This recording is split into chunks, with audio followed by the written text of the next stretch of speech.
and the dark fleet went on steroids, which brings us here today with a fleet of 450, doubled in the past 18 months, and a host of conditions for the tanker market that it's unprecedented in terms of the routes, behavior, the actual market. I've not seen that before in, my couple of decades covering shipping. That is the voice of our guest, senior editor and analyst at Lloyd's List, Michelle Wiese Bockmann.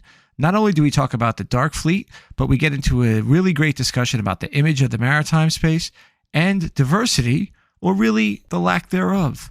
So sit back, relax, and enjoy this very entertaining podcast. Now on to the show. Welcome, everyone, and you are listening to The Last Dinosaur, and I'm your host, Chris Aversano. On today's podcast, we have Michelle Wiese Bockmann, senior editor and analyst at Lloyd's List. In today's episode, we're going to talk about a very hot topic in today's shipping space, and that's the shadow fleet. We're going to discuss what it means to shipping and how technology is used to track ships that don't want to be tracked. Michelle has been publishing articles about the gray fleet, amongst other things, and we'll get her take on all of this through the lens of her role as an editor and working for Lloyd's List. Michelle, welcome to the podcast. Thank you for having me, Chris. This is going to be a great thing because it's going to be something that I've been thinking about this, something that is really happening in the industry and becoming more and more at the forefront, especially in the last 15 to 18 months. But it's something that is using technology. So let's talk about what is the shadow fleet, and can you give us a little bit of a background on that? Sure. So the shadow fleet, dark fleet, ghost fleet is just a variety of generic terms to describe tankers that are anonymously owned and are involved in shipping sanctioned oil, be that from Iran or Russia or Venezuela. And here at Lloyd's List Intelligence, what we've done is we've tried to put some methodology to that definition of a dark fleet.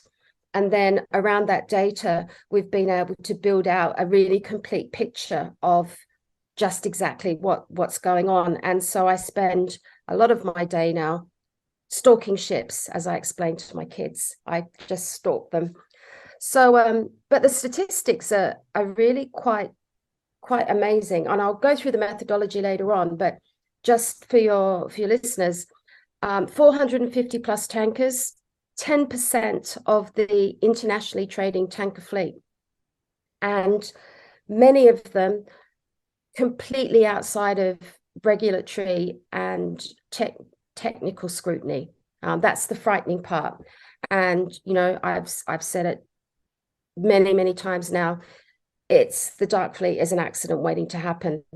Unfortunately, I don't think it'll get proper attention beyond the shipping world until that happens. But within the so-called dark fleet, there are shades of grey. There are black ships, for want of to continue the analogy, that falsely claim to be flagged with registries, falsely claim to be classed with registries, that operate, have no insurance and operate completely outside of any sort of scrutiny. And then you have some tankers that are anonymously owned, very old, but they have insurance with Western insurance companies and are shipping Russian crude. They're doing that in compliance with sanctions, yet we don't know who owns them. We don't know ultimately who the beneficial owner is and where the money from that very lucrative trade is going. So that makes for a lot of different avenues to look at. Just, you mentioned, obviously, Russia is the one everybody's looking at now, but we had Venezuela, we had Venezuela being the other place, and Iran. So this has been an interest of yours, really, that predates the Russian invasion of Ukraine. This goes back, many years. Just as on background, I remember when I started in the brokerage business very early in the end of 2002. It was just around the time that Venezuela started to, where it was Chavez, and he really started to take some policies, and then the U.S. started to, I don't recall if it was sanctions right away or a lot of things when he took over refineries from some of the major oil companies. So this goes back a while. When did this become a thing for you, and kind of what you're focusing on right now? Well, this actually goes back to the first round of sanctions on Iran, and this was in when technology wasn't so advanced, and I was working as a shipping reporter with Bloomberg, and what we started seeing was Iran's national tanker fleet started changing flags, turning off its AIS, and sort of displaying these deceptive shipping practices in order to avoid detection.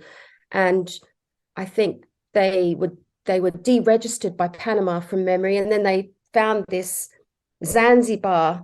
They reflagged Zanzibar, and they sort of they worked out that by changing the ship name, by reflagging, it just made it harder to track. And sort of course, you fast forward back to 2018 when the US reimposed sanctions on Iran and its oil and shipping sector.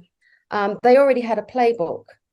But without giving you too much of a history lesson, or I think I'm going to, what happened then when I first noticed it again?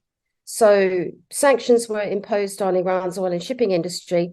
And then I found that COSCO, which is the Chinese-owned state ship owner, its tanker division decided that some of its really old, clapped out, very large crude carriers, they're the largest ones, could be deployed to these trades. And so they were operating a shuttle service in international waters off Singapore and Malaysia. So the National Iranian Tanker Company, VLCCs that were sanctioned, they would shuttle backwards and forwards to Malaysia, transfer their cargo onto those Chinese COSCO-owned tankers via ship-to-ship transfer, and then they would happily trundle off and deliver the crude. So, of course, the US government got wind of that, and the Office of Foreign Assets Control sanctioned the tanker division of COSCO. And I think you can probably remember the tanker market went crazy. We had rates go to $300,000 per day. It was it was September October. of, or maybe the first couple of days of October of 2019. Yeah. I remember that exactly because I was at the free plug for my friends at ASBA. I was at the ASBA conference, was supposed to have lunch, dinner with a tanker broker. And he's like, not that day. He said to me, Chris, I am in my room.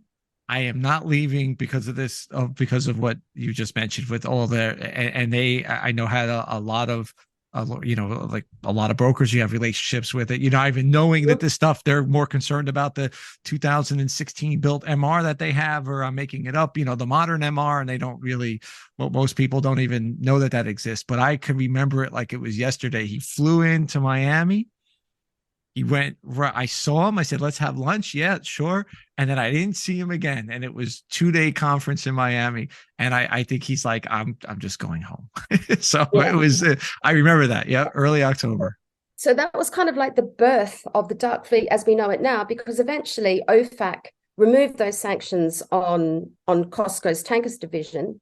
But then all of a sudden those logistics stayed in place, but all of a sudden the ships involved were now anonymous, and they started being, this is when it first started building up, the Mark II phase.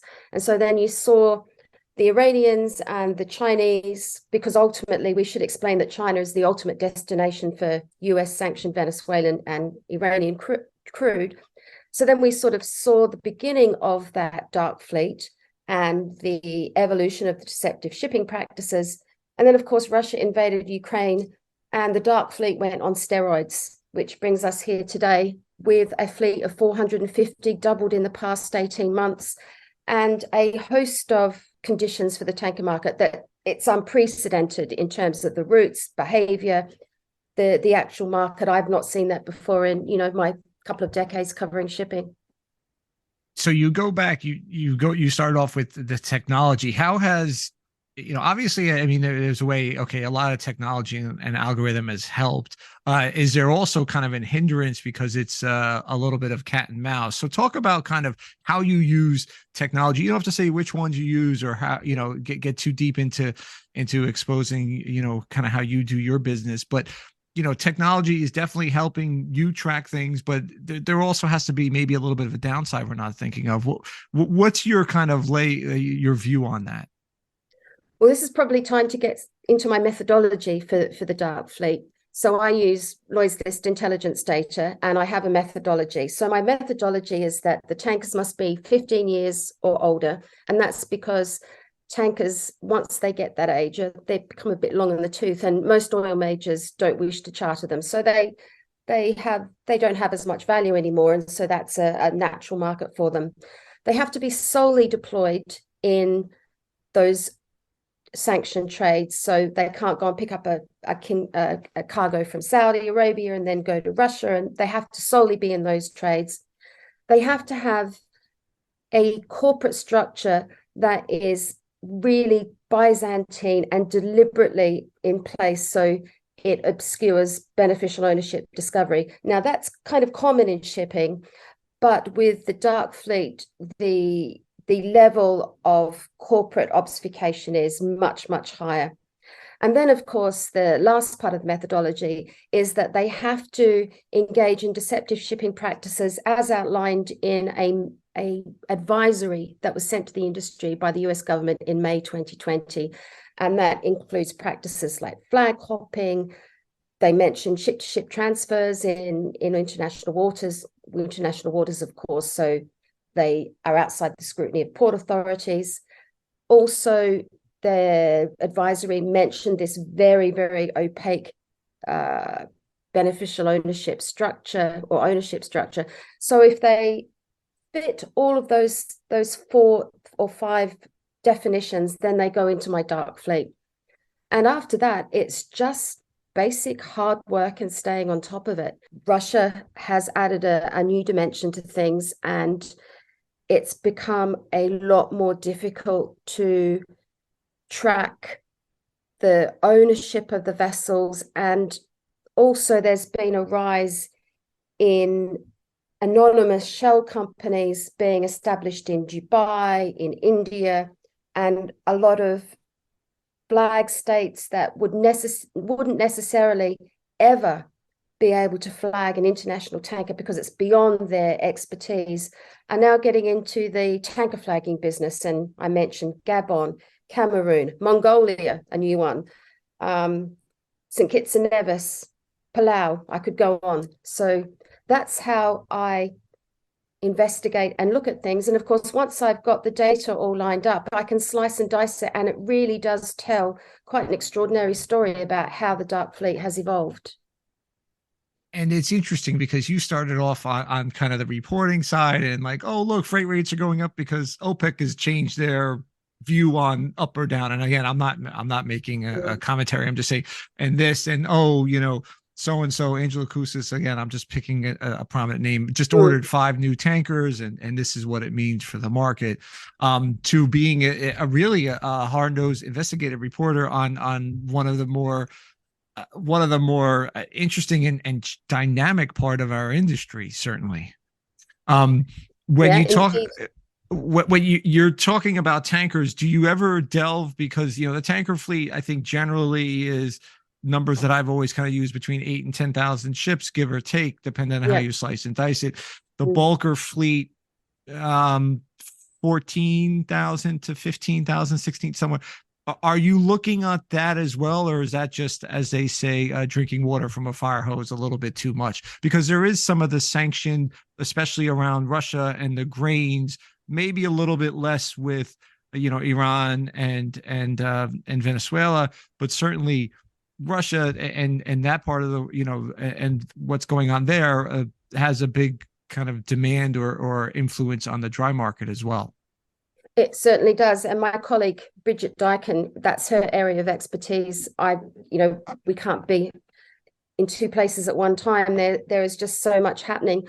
I think, shipping has always been at the intersect of geopolitics, but never so much now has it really been at the epicenter, because the story of the Russia conflict is really being told through shipping. When you look at the new trade lanes that have evolved, for example, India is now the biggest importer of Russian crude, and we can see that by tracking all the dark fleet vessels that are now shipping it to India. Then, of course, we look at what's going on in the medium range tanker market, which has, despite some economic headwinds is perhaps most resilient. And that's all down to the fact that Russian diesel has gone global. Instead of going to Europe, it's now being shipped all around the world. And we're seeing these bizarre patterns. So for example, Saudi Arabia, whose refineries produce twice as much diesel as it needs, they're actually importing Russian diesel for domestic use and then exporting their own diesel to Europe and Singapore. Absolutely bizarre, but it's all about arbitrage and the economics of the middle distillates trade. I also saw some medium-range tankers that loaded at the Russian Baltic port of Primorsk. 3 of them have sailed all the way to Brazil and up to Manaus to deliver cargoes. I mean, nuts. Those sorts of markets have never been opened. So once again, there's geopolitics for you. You can see Russia's allies. China, for example, is also taking a little bit more oil. And then you see the OPEC politics as well. And the tale's being told via shipping.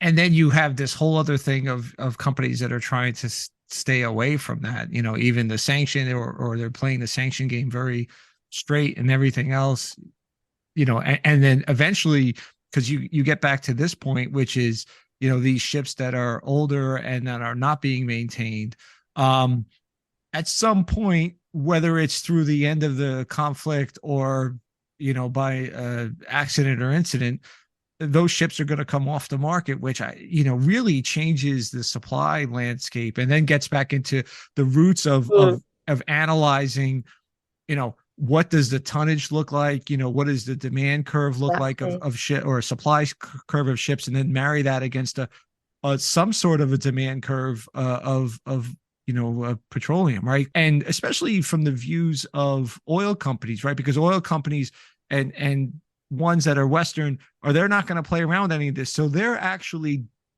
de facto default fleet is already smaller. That, whether it's the full 450 or maybe a portion of that, they're already looking at a reduced fleet, which I think in turns causes other weird trade patterns as well. Well, there's so many ways to look at it, and so many, black swans, for want of a word, that the tanker market faces when you look at the supply and demand. So, one of the scenarios is we've seen the evolution of a second-tier market, and so you've seen these flows from Russia to India and China, who are the biggest growth areas for oil demand. That has just evolved from the dark fleet. And so maybe that continues. On the supply side, of course, everyone has been talking about the fact that there have been no new tankers ordered at shipyards because of uncertainty over the fuel that they're going to be using in the future, as shipping sort of weighs the impact of decarbonisation on fuel choice.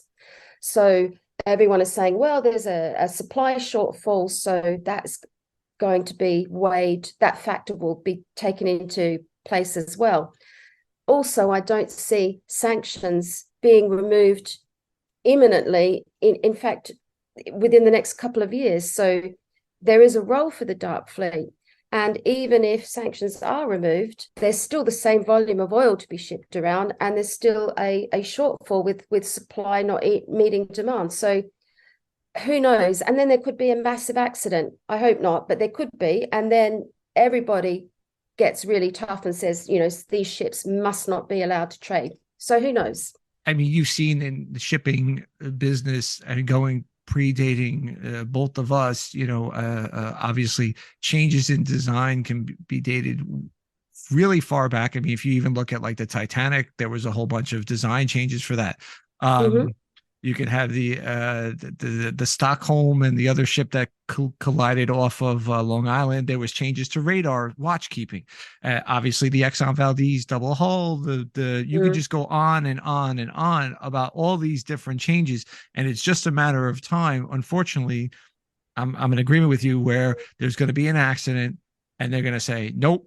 Here's the rules, and we're going to codify them right like this. Now, I know there was the one accident about a month ago with a tanker that's been dark, and I don't know if there was a loss of life, but certainly there was a Yeah, pollution incident. But yeah. three crew were killed.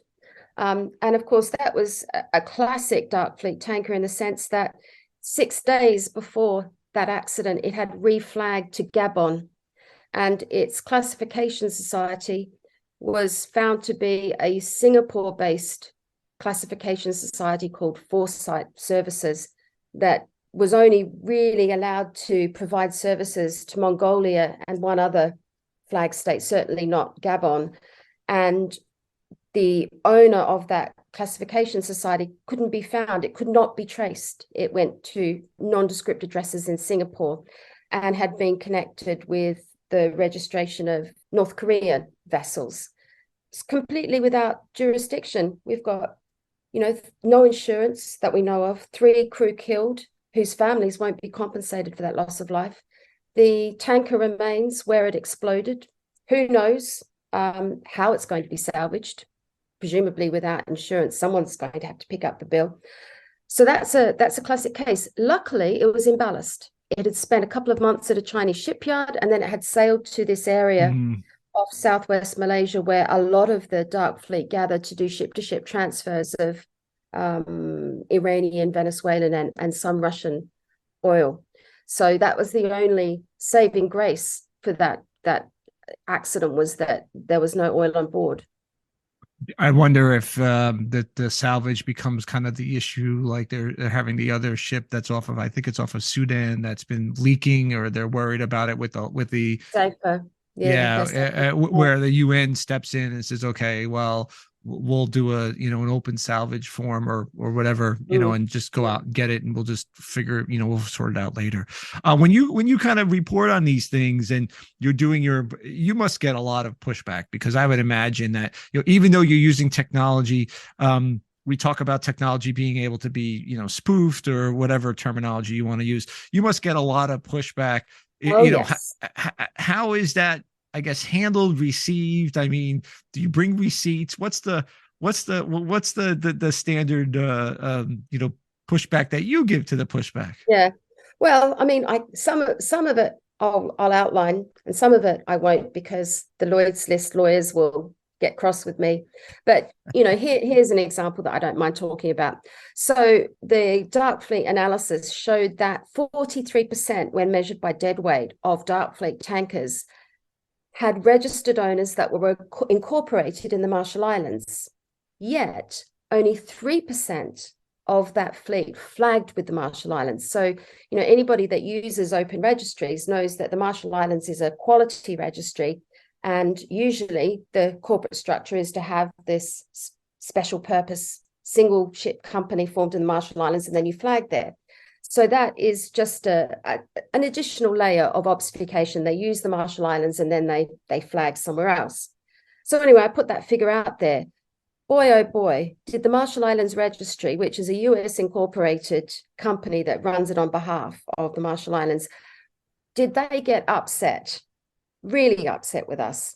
And also Lloyd's Register, the classification society, which provides classification services for 26% of the Dark Fleet by deadweight, they didn't like being mentioned either as well. Some of the Dark Fleet ship owners that I've talked about have sent very unpleasant lawyers' letters to Lloyd's List. And, this is the one thing about Lloyd's List is, we're an old trusted brand in the international maritime community, and we're part of your community. And so it's really important to us that we push back, and we don't let legal threats, when we have solid, rigorously checked analysis about the fleet, that they don't impede in our view that we give the industry. Lloyd's List, I mean, obviously people read it, and like you said, you're part of the industry, and that's always a unique part of what we do, because a lot of us, and I'm going to step aside, for as a vendor or whatever, we're all part of the industry, right? And that's a very unique, I think, to our industry. I'm sure there are other industries where, yes, you have like a news for I make up farming or something, but certainly, we're one of the few where you don't have to be, you always want to be careful because you want to do your job well, but you're also with an extra added burden of doing the right thing for the industry, which may not be always things that people want to hear. I mean, yeah, well, I have to stress actually that class has an exemption from these sanctions. So there's absolutely no suggestion that anybody that classes these tankers is breaching sanctions. And the same with the Marshall Islands, providing, having a registered owner incorporated in the Marshall Islands, even if that ship is breaching sanctions. For example, the Pablo was actually, the registered owner was a company incorporated in the Marshall Islands, as an example. It doesn't mean that they support sanctions busting activity, but there's an acute amount of sensitivity, which is part and parcel why Lloyd's List Intelligence decided to put together this methodology. So we can say, look, you might not like the methodology, but this is how the ship lines up and this is how it meets it. And then at least we can have a base around which we can frame the debate. I think it's fascinating. And I think between, obviously this and then the other classes of ships, and your observation that sanctions aren't going away anytime soon, even if the political conditions change, I agree. It's probably going to be a long time coming. It'll be something that you'll have to deal with, and that'll continue to evolve over time. Which brings me to kind of another question I'd love to ask people, and that's, you've been in this industry for a while. You started off on the one end and kind of more onto the investigative journalism and things like that. If you're talking to yourself years ago before you started, or somebody, a younger person, a young woman looking to get into the industry, what would you encourage them, or would you tell them to run far away? What would you say to them? I got into shipping by accident, like most people did, and I love it. And I did leave the industry temporarily to work in the oil, as an oil analyst, specializing in middle distillates in Europe. And I love that too, but I eventually made my way back to shipping. I actually tried to encourage both my children to get into shipping. My son started a shipping law degree here in the UK and hated it, and he's now a policeman with the London Metropolitan Police Force. So I was unsuccessful after championing to my children. I can't even convince my own kids, but to anybody listening or considering a career in maritime, honestly, never a dull day. I love my job, lovely people. It's just, I'm so glad that I fell into it by accident and that it's brought me to where I am now. I have no advice, because anything I've tried, if it doesn't work with my own kids and they can see how happy their mum is, I don't know what works. It's such an undervalued, underappreciated industry. I agree. And it's something that, as a complete side, one of the problems with our industry, and we could probably have a whole other podcast about this one, is the lack of, a voice that, can champion the industry. Because what happens is the only time you hear about the shipping industry is when things go bad, right? When there is a ship stuck sideways in the Suez Canal, when there is, now we got the port strike here, God forbid, like you said, one of these dark fleets blow up, or even just like, hey, Russia's still solvent because people are busting sanctions, right? So all of these things, it comes back, like you said, it revolves around shipping is negative. I look at it, and I know the group that I was sitting with, we were talking about, there's a lot of positive, the hundreds and thousands of port calls around the world that happen safely, nobody gets hurt, and you get your toilet paper at Walmart, right? That was a big thing back in the pandemic. You don't even think about it.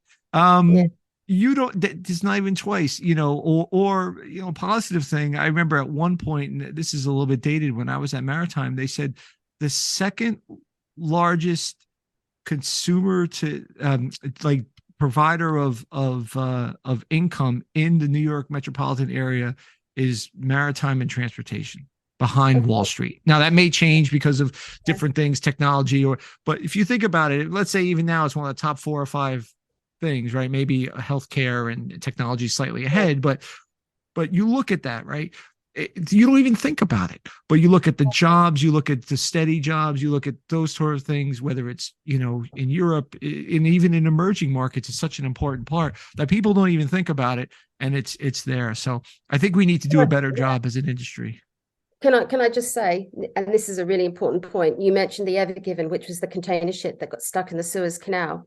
Now, shipping kicked an own goal because there was intense interest in shipping. And what happened? Shipping did what shipping does best. It went silent. So the Ever Given, the owners, which were the Taiwanese Evergreen, have never ever commented on it. Completely, never made a public statement. The beneficial owner, which was a Japanese company, they never said anything. Salvos didn't talk. Nobody talked. It went through crisis communications. It was a complete and utter vacuum. And there was a chance the world was looking at shipping, and we could really explain via the Ever Given just how important the role was. Everyone went to ground, and there was an opportunity lost. And I was kind of really disappointed. And then, of course, we have, the Greek ship owners who are very, very prominent, and the world's biggest ship owners, all private, intensely media shy. And they just do not put their heads out and speak on behalf of the industry, except dinosaurs that go on about how decarbonisation is stupid and maybe, we've got to stick with fuel oils, and denigrate the EU for absolutely trying to have some sort of progress in reducing greenhouse gas emissions. And then shipping just looks like it's behind and very retro. Yeah, I don't think it's, to the Greek ones, because I had Professor Sal Mercogliano on the podcast about a year ago, and we talked about this issue, and he talked about how the ship behind the Ever Given, or in the queue, not too far behind, the way he described it was behind, was an American flag container ship. I think it was one of the Maersk ships. Yeah. And they had to basically put on the brakes. And if you know about shipping, you just don't stop a ship. You have to drop anchor, reverse engines.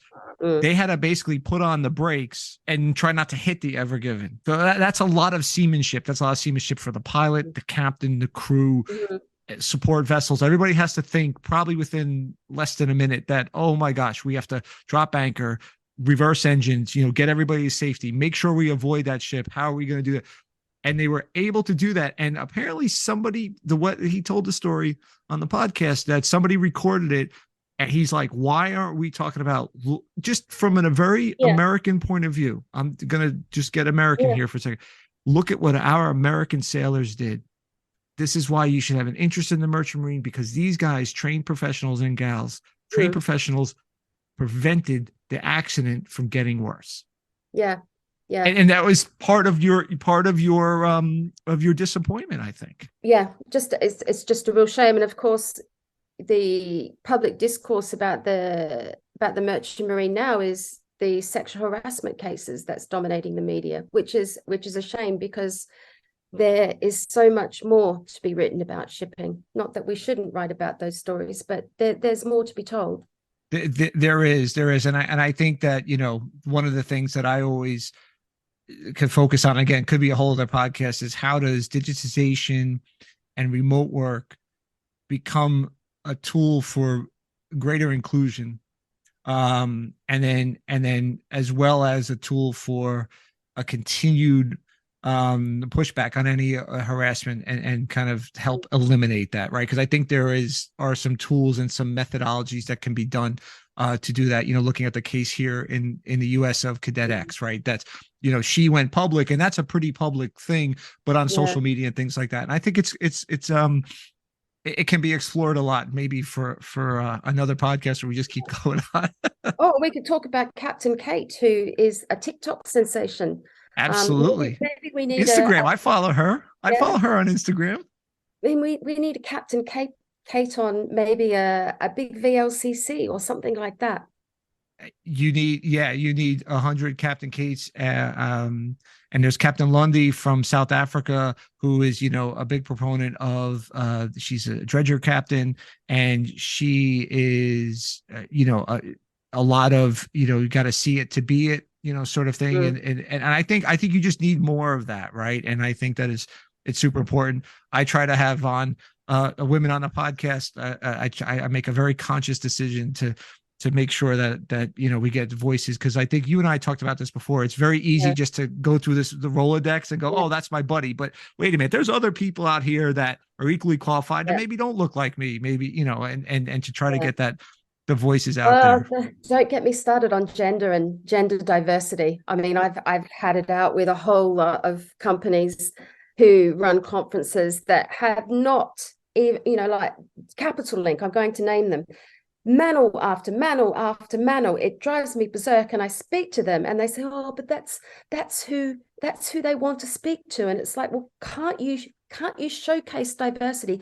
Can't you lead the industry? Because every time you see a panel full of men and you're as white men and you're not a white man, that's not an industry you're likely to aspire to. Right, which gets back into the whole idea of do I want to be a part of this industry? And I hope Exactly. there is with great organizations. I've had a few folks on from WISTA. I'm a WISTA Mister. I kind of support it because I think it's a good thing. I mean, Yeah. I have two girls, right? And I don't think Yeah. I don't think either of them, including my son, are going to have anything to do with maritime. But I want it to be a place that they could feel, oh, Yeah. all right, I kind of like this place, and I don't feel weirded out, right? Like get the weird vibe. I've had that Exactly. discussion with my daughter as well, my oldest. So I want to make sure that it's a good place, and that there's enough mentoring. Like I can mentor somebody who looks like me or who doesn't look like me. Like people could feel comfortable coming to me that I've been in the industry long enough to say, Chris, I'm transitioning jobs. Can you help me out? Yeah, man. Or I say, man, a woman or man. Yeah, sure. Of course, dude, do that. I'll help anybody out. I'll put you in the right direction. I just want people to kind of have that feeling no matter who they are. And I think it's a little bit to see it, to be it for, be it to see it, or whatever it is. So, well, I'm bringing my son with me to Marine Money. You never know. Maybe I can show him that there's more to his career than just being a member of the police force over here in London. I don't know. I'm having another go. We'll oh, see. there you go. Well, unless just keep him out of there's a few police bars. You keep out of that. Otherwise, he may end up there and go, hey, I like the police are here. Nice here too, Mom. No, he's a teetotaler. I don't know how I managed to bring up a Wow. teetotal son, but yeah, That's especially journalists. You know what we're like. yeah, boy, that's really interesting. As this has been a fantastic and wide-ranging conversation, and I do appreciate your views on kind of on diversity. We need to do a better job as industry because I think that ultimately makes it a more attractive space. But the final question I love to ask people is what are you reading, and then with somebody in your position, are you writing anything, beyond your normal articles? So are you reading anything that's kind of interesting, that kind of catches you'd like to share with the audience?